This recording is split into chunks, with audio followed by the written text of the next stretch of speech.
What is coastal and marine spatial planning?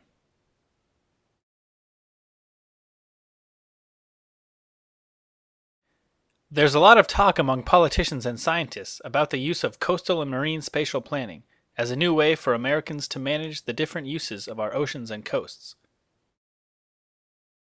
In 2010, President Obama said that coastal and marine spatial planning will play a central role in our nation's new ocean policy. And states like Rhode Island, California, Massachusetts, Florida, and Oregon have already begun the process of incorporating CMSP into their ocean resource management plans.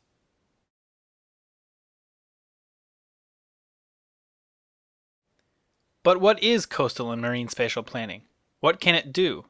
Will it just be more rules and regulations to follow? Will it change how I use the ocean? Will it make certain areas off limits? Will I have to do anything? Coastal and marine spatial planning is simply a process planners will use to make better decisions about ocean uses. Without CMSP, it can be challenging for planners to make decisions about ocean uses, like where to put drilling rigs or where to focus fishing activity, because they aren't able to consider all the other uses of the ocean. Marine spatial planning provides decision makers with accurate information and maps about the geography, environmental characteristics, and current uses of the ocean. This information will help these decision makers better plan for increased existing uses and for new uses.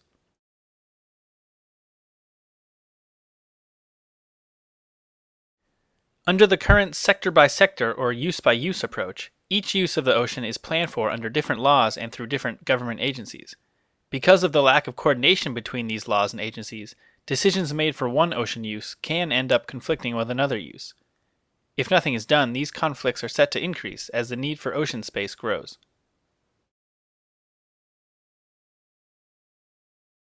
However, coastal and marine spatial planning allows planners to consider many different uses of the ocean at once, allowing for better decisions about ocean uses and reducing potential conflicts. The goal is avoiding conflicts. What is a conflict? Any use of the ocean which potentially disrupts any other use of the ocean is a conflict. For example, siting wind turbines in areas heavily used by fishermen creates a conflict.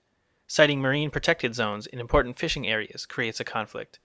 And running shipping lanes through areas with offshore oil rigs creates a conflict.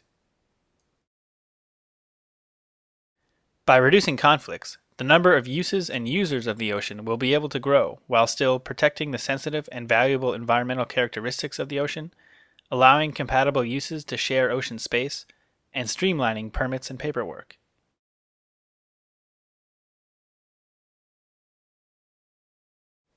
What will coastal and marine spatial planning do?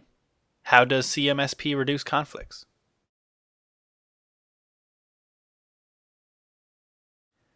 Seven goals for CMSP are included in our new National Ocean Plan.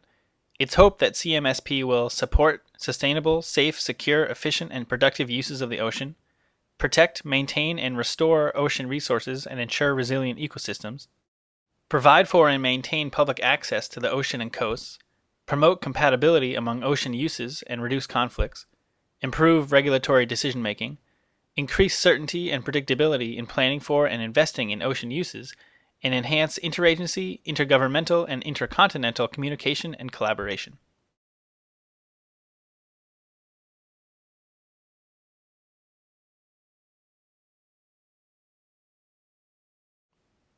Here's an illustration to show how marine spatial planning works. Imagine you're moving furniture into a new bedroom. The room is empty except for a radiator in one corner, two doors, and some wall jacks. All this empty space, you could put your furniture anywhere.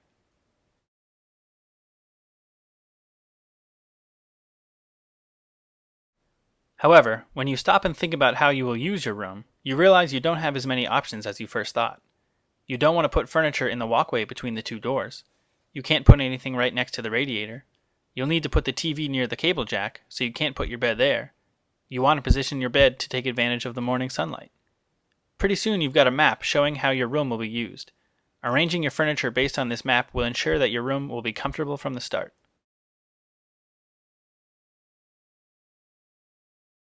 This is exactly how marine spatial planning works.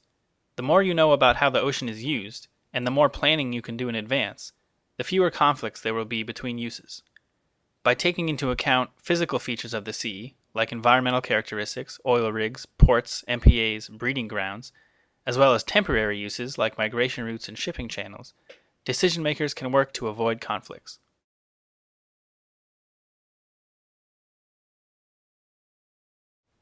Coastal and marine spatial planning will be ecosystem-based, meaning planners will be able to manage human uses more efficiently while improving ecosystem health and services by recognizing the connections between the ocean environment and ocean uses. How will coastal and marine spatial planning work? What will have to be done for it to be implemented?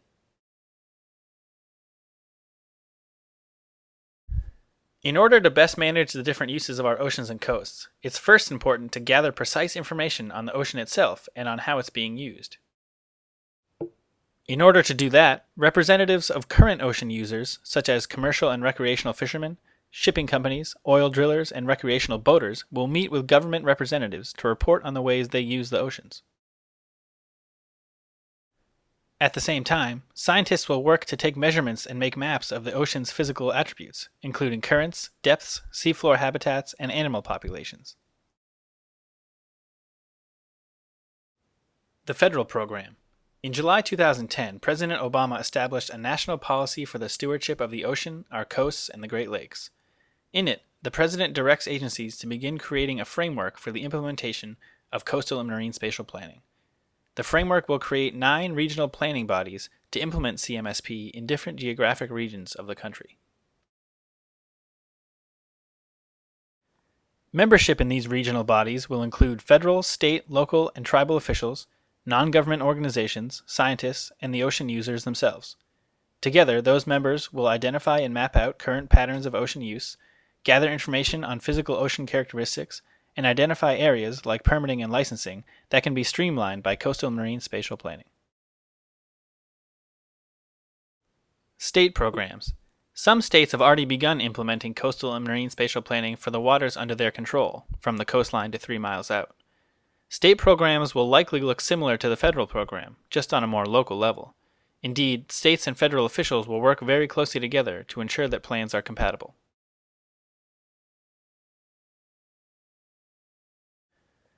What won't coastal and marine spatial planning do? What are some common myths about CMSP?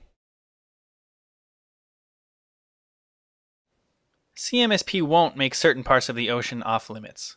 CMSP is not ocean zoning. CMSP will itself not cause any parts of the ocean to become more restricted. If such new restricted areas are created under other laws or policies, marine spatial planning will simply ensure that these areas are cited so that they will have the least amount of impact on other ocean uses. CMSP won't cause much change to the day-to-day lives of ocean users. CMSP will be used primarily by government officials and organizations to help make decisions and fix problems. Though there may be some new uses occurring on the ocean, those currently using the sea, fishermen, boaters, shippers, etc., will not likely notice any changes to their existing permits or regulations. In fact, it's hoped that CMSP will eventually make the permitting and regulatory process less complicated than it is now. If implemented correctly, coastal and marine spatial planning will help us manage the growing uses of the oceans as smoothly as possible.